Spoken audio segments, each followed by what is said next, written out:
Selamat malam, selamat siang, atau selamat pagi. Apa kabar kalian semua? Semoga kalian dalam keadaan baik-baik saja. Berjumpa lagi bersama mahasiswa Siluman yang kembali hadir dengan cerita-cerita para pendaki.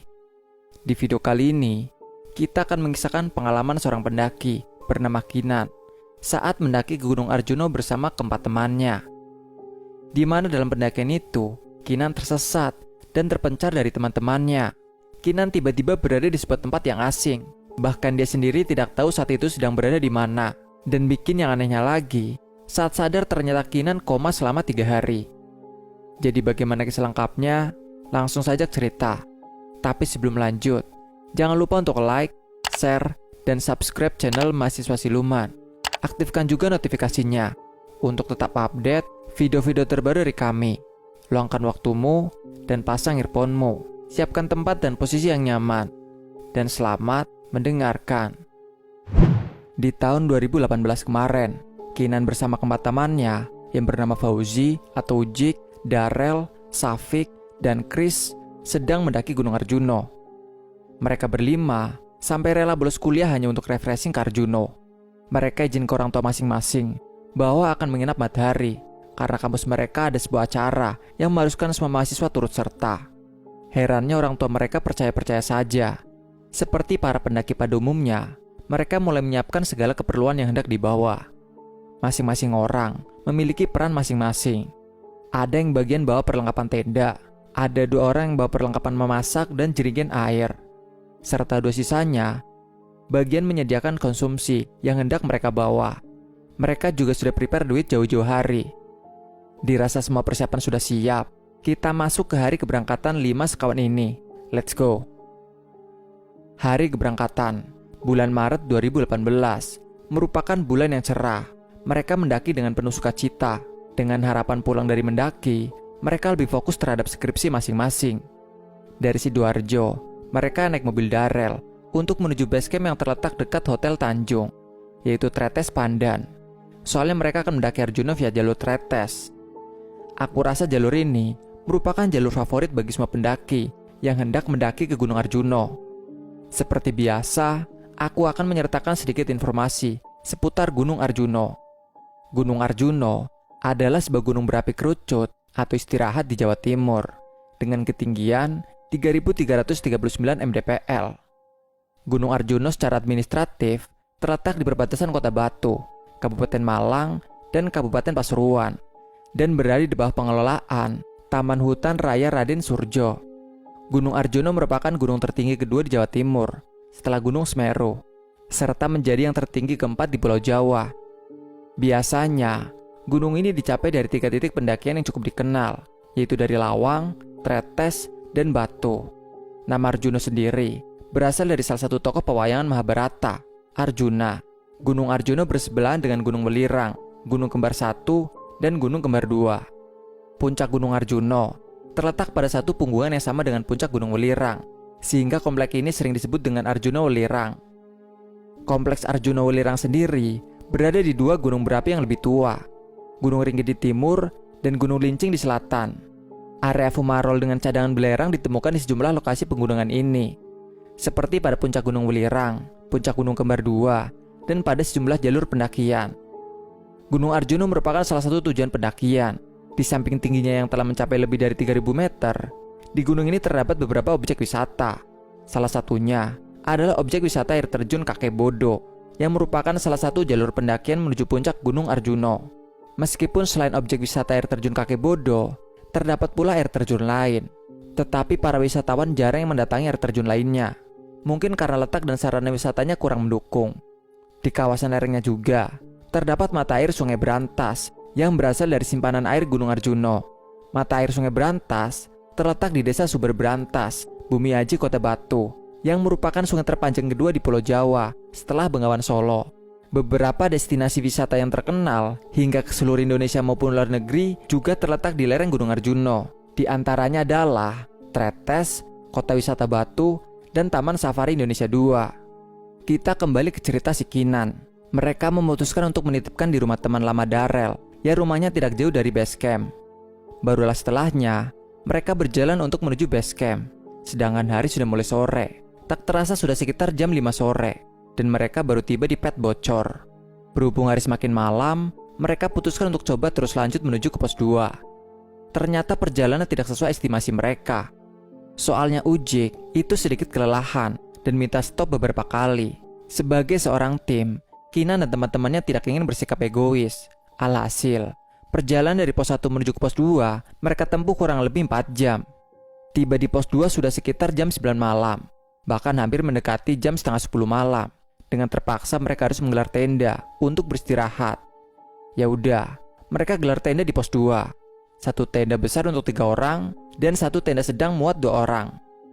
Setelah tenda berdiri, mereka langsung bersiap-siap untuk memasak makanan. Ada yang goreng telur dan ada yang merebus mie instan bersama sayuran. Suasana malam itu nampak hening dan dingin sekali, sampai membuat 5 sekawan ini makannya di tenda masing-masing. Membiarkan area depan tenda mereka berantakan. Tujuannya sih dirapikan besok pagi saja. Soalnya mereka takut banget malam itu. Akan tetapi hal tersebut berimbas fatal, di mana Kinanlah yang menjadi taruhannya. Kinan sampai harus mengalami kejadian semacam koma 3 hari, gara-gara kesalahan yang dilakukan dengan teman-temannya. Apalagi, Kinan juga dikenal sebagai anak yang sensitif, dan sering sekali mengalami kesurupan. Kejadian Kinan, pada saat itu semuanya nampak biasa-biasa saja. Kinan yang berada di tenda 2 orang, selesai makan langsung menaruh piringnya di luar tenda. Dia setenda dengan Ujik. Selesai makan, entah kenapa Kinan merasa pundaknya seperti pegal sekali. Matanya sedikit berkunang-kunang dan kepalanya pusing. Kinan bilang sama Ujik kalau dia mau tidur duluan. Menurut kesaksian Ujik, pada saat tidur, entah kenapa Kinan bersikap aneh. Dia seperti menarik nafas yang panjang sekali. Barulah setelah itu, Kinan menghembuskan nafasnya dan seolah-olah sudah tertidur lelap. Ujik pikir temannya itu tidur, makanya dia akhirnya ikut tidur juga. Ketika Kinan tidur, tahu-tahu dia mendengar ada seperti suara dentuman yang sangat keras. Akhirnya membuat Kinan terbangun dari tidurnya. Justru hal aneh baru saja terjadi, di mana Kinan malah terbangun di sebuah kamar yang tak tahu itu kamar siapa. Dindingnya terbuat dari besek atau anyaman bambu. Kasurnya hanya terbuat dari dipan kayu, serta dilapisi tikar anyaman. Sama sekali tidak ada kasur ataupun spring bed. Atapnya terbuat dari genteng tanah liat. Di dalam kamar itu juga sudah ada dapur dan tempat mandi juga cuci piring sama baju. Seperti ini bukan kamar, melainkan rumah. Kinan langsung berjalan keluar dan dia masih memakai bajunya terakhir kali saat tidur di tenda. Dia melihat kalau hari itu sudah siang dan panas sekali. Kinan pun melepas mantel tebal yang membungkus tubuhnya. Kini dia hanya memakai kaos lengan pendek dan celana kain tanpa alas kaki apapun. Kinan berusaha terus berjalan keluar untuk mencari tahu Denny sebenarnya ada di mana. Pemandangannya seperti area-area rumah di perkampungan. Lebih tepatnya rumah-rumah zaman dulu yang biasa kita temui di kawasan pedesaan. Kinan keheranan memandang orang-orang yang menatapnya dengan tatapan aneh, hingga salah satu orang menepuk pundak Kinan. "Baru pulang toko, Ko?" tanya Kinan kepada laki-laki itu. "Walah, Ko Joko. Baru setahun ke kota aja sampai lupa sama namamu sendiri. Jangan-jangan juga lupa sama namaku, Ko?" kata pria aneh tersebut. "Joko." Kinan masih kebingungan. "Iya, kamu Joko. Dan aku Kadiman alias Diman." Jelas pria yang mengaku namanya Diman. "Tunggu mas, tunggu. Ini saya ada di mana?" Kinan masih saja bingung dengan apa yang terjadi kepadanya. Kalian aja juga pasti merasakan hal yang sama seperti Kinan alami. Enak-enak tidur, tahu-tahu terbangun di tempat yang berbeda. Kayak mana coba rasanya? Pasti shock kan? Sama, Kinan pun gitu. Lalu Kadiman menjawab, "Ya di desanya kita kok, desa Kedawung, tempat kelahiran kita. Itu rumahmu, dan sisi barat rumahku. Kamu itu kenapa sih kok? Kok seperti orang linglung?" Panik dong Kinan mendengar itu. Terlebih nama desanya begitu sangat awam di telinga Kinan. Parahnya, pas Kinan tanya apa pria yang bernama Diman itu punya telepon, supaya Kinan bisa mengabari teman-temannya kalau dia ada di desa Kedawung, sekaligus minta jemput pakai Google Maps. Kadiman ini justru nggak tahu telepon itu apa. Yang dia tahu hanyalah surat dan kantor pos. Kalaupun kirim surat itu, harus nunggu hari Senin. Sedangkan saat itu adalah hari Sabtu, kantor pos tutup. Jarak ke kantor pos butuh waktu setidaknya 8 jam perjalanan, dari desa mereka. Ya emang benar, dia ngecamp sama teman-temannya pas hari Sabtu. Harusnya saat itu hari masih malam, tapi entah kenapa di sini siang. Lah dia ini sebenarnya ada di mana? Epicnya lagi itu, saat Kinan melihat ada sebuah kalender model lawas banget. Di situ tertulis tahun 1932. Terkejut bukan main Kinan saat melihat itu. Bagaimana bisa dia yang tertidur di tenda tahu-tahu bangun sudah di tahun 1932. Rasanya Kinan mau nangis di situ, sampai dia berpikir kalau dirinya saat itu sudah meninggal, sehingga arwahnya terjebak di desa tersebut. Yang Kinan sendiri nggak tahu desa ini terletak di mana. Kinan pandangi satu persatu orang-orang yang ada di sana. Mereka melihat ke arah Kinan dari atas sampai bawah. Kinan coba bertanya kepada Mas Kadiman, kenapa orang-orang melihatnya seperti itu? Di mana Mas Kadiman merasa hal itu wajar, karena golongan orang-orang kelas bawah tidak akan memakai baju seperti yang Kinan kenakan. Mereka akan berpikir bahwa Kinan adalah suruhan orang-orang Belanda, tapi Mas Kadiman tidak menganggapnya sebagai Kinan, melainkan Joko, yang merupakan teman masa kecilnya. Tapi sejak usia Joko 9 tahun, sudah diculik sama pihak Belanda. Menurut kabar yang beredar, kalau Mas Joko yang dimaksud Mas Diman ini dijadikan budak, hingga tak seorang pun tahu kabarnya Mas Joko seperti apa. Hingga Kinan tahu-tahu keluar dari rumah Mas Joko dengan penampilan yang seperti itu. Jelas membuat orang-orang jadi kaget melihatnya. Apalagi sepintas wajah Kinan, kata Mas Diman hampir mirip sama Joko, teman kecilnya. Warga sekitar antara senang dan agak khawatir juga. Takut kalau Kinan atau Joko merupakan mata-mata orang Belanda. Kinan berusaha menjelaskan bahwa dirinya adalah Kinan dan bukan Joko. Bahkan Kinan menceritakan semuanya dari awal sampai akhir, hingga dirinya terbangun dalam situasi tempat yang asing baginya. Awalnya Mas Diman tertawa mendengar pertanyaan Kinan. Saat melihat ekspresi Kinan serius, Mas Diman langsung meraih tangan kiri Kinan, di mana Mas Diman seperti mencari sesuatu. Iya benar, kamu bukan Joko. Kalau Joko, pasti tanganmu ini ada tanda lahirnya. Lah ini bersih, nggak ada tanda lahirnya sama sekali. Kamu ini siapa? Kini Mas Diman malah melihat Kinan seperti orang asing.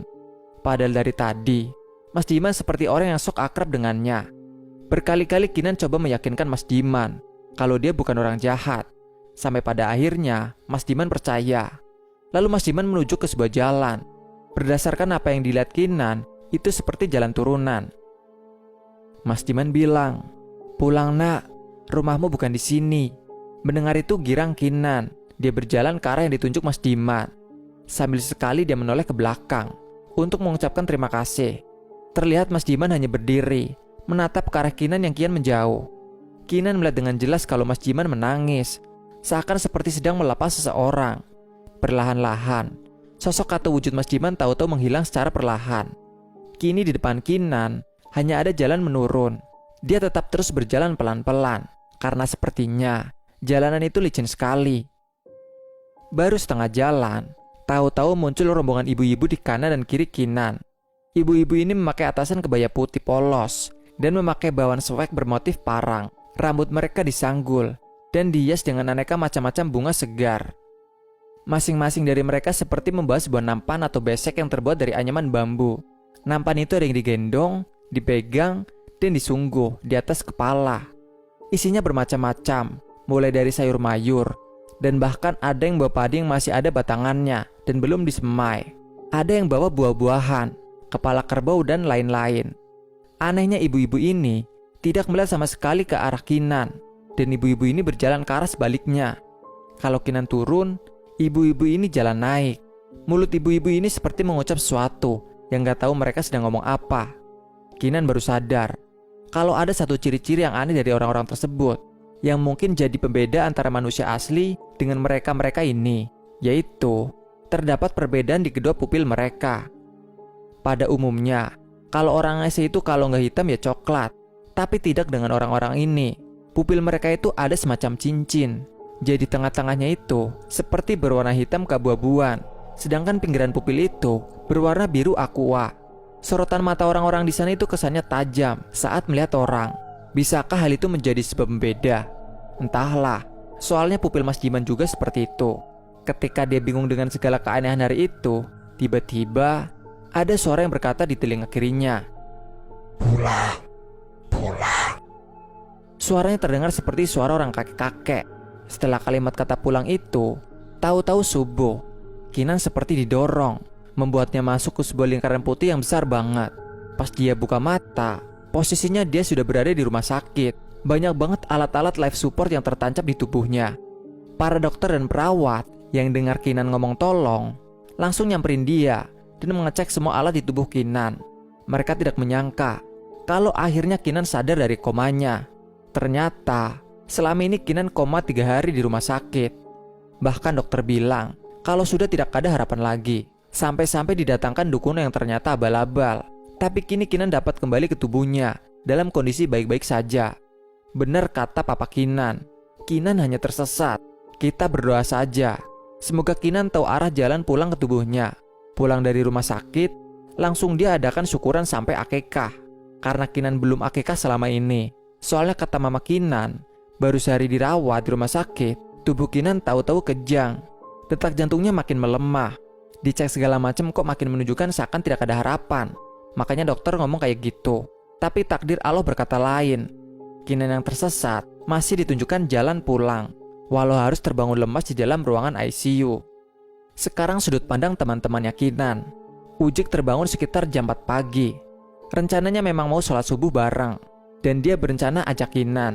Tapi pas Uji coba bangunin Kinan, Kinan ini gak bangun-bangun, tetap dalam posisinya yang aneh banget.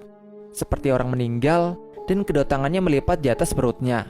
Dibangunin berkali-kali, tetap gak bangun-bangun. Sampai diciprati air juga gak bangun. Ujik pegangi tubuh Kinan, tapi kok dingin. Bibir Kinan juga pucat banget, sampai ngelopek-lopek.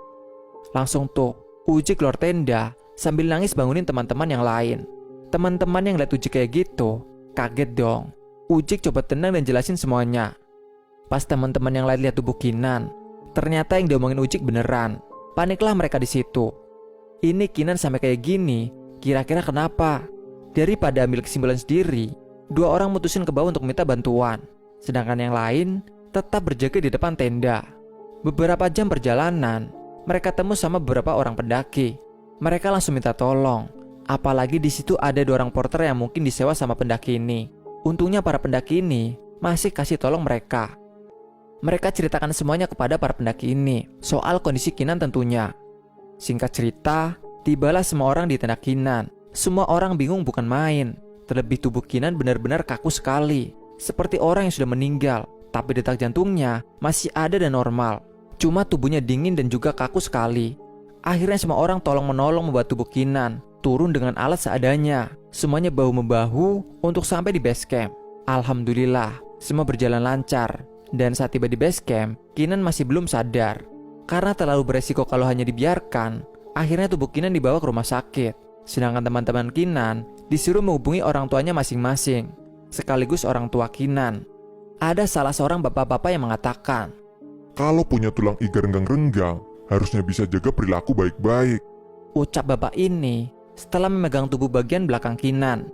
"Kalau sudah pindah alam gini, siapa yang mau tanggung jawab? Jangan sembrono nak, ini gunung." Sambung si bapak tua. Bahkan para porter dan beberapa orang lainnya juga gak kenal sama bapak ini. Juga gak tahu ini siapa. Bukan juga anggota penjagaan base camp. Intinya gak ada yang kenal sama bapak ini. Sebelum pergi, beliau sempat menepuk dada Kinan pelan sambil berkata, "Semoga cepat kembali ya nak, kasihan orang tuamu nak." Lalu bapak-bapak tua itu pergi dan menghilang begitu saja. Gak tahu perginya lewat mana. Dan gak ada yang sadar juga bapak ini perginya kapan. Tahu-tahu udah gak ada di tengah-tengah mereka. Orang-orang akhirnya membawa Kinan ke rumah sakit. Sekitar 1,5 jam kemudian, orang tua Kinan sampai. Kinan masih belum ada tanda-tanda sadar atau gimana. Saking kakunya tubuh Kinan, para perawat sampai susah menggantikan dia baju. Benar-benar kayak mayat hidup. Dibilang mayat juga bukan, karena jantungnya masih berdetak normal. Tapi entah kenapa tubuhnya kaku, dingin, dan pupil Kinan tidak bereaksi apa-apa. Dicubit bagian ketiak juga Kinan tidak merespon. Sampai-sampai dokter bilang gak ada harapan. Cuman keluarga Kinan masih minta supaya dokter tetap kasih life support untuk beberapa hari ke depan. Pihak keluarga masih memiliki keyakinan kalau Kinan akan siuman dalam beberapa hari lagi. Dokter tidak bisa berbuat banyak dan hanya mengiyakan permintaan orang tua Kinan. Keesokan malamnya sekitar jam 6 sore, tubuh Kinan tahu-tahu kejang. Barulah setelah itu, 2 hari setelahnya, Kinan benar-benar siuman dari komanya. Entah keajaiban Tuhan apa yang diberikan untuk Kinan. Sadarnya Kinan disambut haru oleh pihak keluarganya, teman-temannya, bahkan perawat juga dokter yang merawatnya yang juga ikut terharu. Masalahnya, sampai detik ini teman-teman Kinan masih memperdebatkan bapak-bapak waktu itu siapa. Terima kasih untuk Kinan, teman-teman Kinan, serta keluarga Kinan. Terima kasih sudah meluangkan waktunya. Sehat selalu ya untuk kalian semuanya. Terima kasih untuk ceritanya. Walau tidak terlalu panjang, tapi ada pelajaran yang bisa kita ambil. Hitung-hitung untuk jadi masukan kalau mau mendaki, supaya kalian tidak melakukan kesalahan, walau sepele, tapi ternyata berimbas besar. Sekian cerita ini, terima kasih. Jika kalian punya cerita seram atau mistis yang ingin kalian bagi, atau ingin menjadi narasumber langsung, kalian bisa langsung menghubungi kami melalui DM Instagram atau email yang tertera di bawah. Dan jangan lupa juga subscribe channel lain kami, Siluman Story dan Warta Siluman. Semoga video ini menghibur dan bermanfaat. Sampai jumpa di video kami selanjutnya. Salam lestari, mahasiswa Siluman.